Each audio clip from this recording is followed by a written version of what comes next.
Thank you very much. Look, we were coming here today to talk about a very simple resolution on a different kind of lawlessness by the president in response to him pardoning violent criminals and insurrectionists who attacked police officers. That resolution, so you know, very simply reads in its entirety, resolved that the Senate disapproves of any pardons for individuals who were found guilty of assaulting Capitol Police officers. Now, you're going to hear more from me and others regarding that resolution later on the floor today. But we are here today to respond to the OMB memo issued by the Trump administration last night. In a brazen and illegal move, the Trump administration is working to freeze huge amounts of federal funding passed into law by Republicans and Democrats alike. The scope of this illegal action is unprecedented and could have devastating consequences across the country for real people.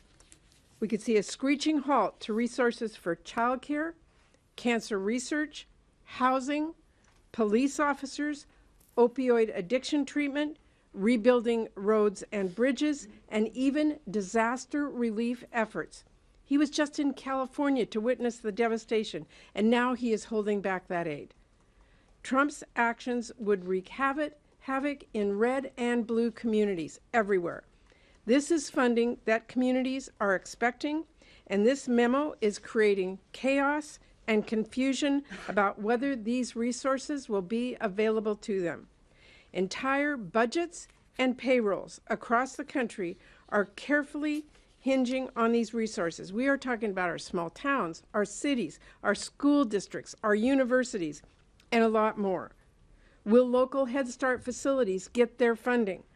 Will grantees at our local universities get the funding that they use to continue clinical trials? What does this mean for our homeless veterans we are working to get housed? Americans should ask themselves, is it woke to fund cancer research or to rebuild an unsafe bridge? All of these critical priorities are funded by the grants the Trump administration would pause tonight. This illegal move is a massive, massive overreach by the Trump administration. The American people did not vote for this kind of senseless chaos. So I am urging the Senate Budget Committee Chair, Lindsey Graham, a fellow appropriator, to hold Russ Vought's nomination that was supposed to occur this Thursday. Republicans should not advance that nomination out of committee until the Trump administration follows the law. The law is the law.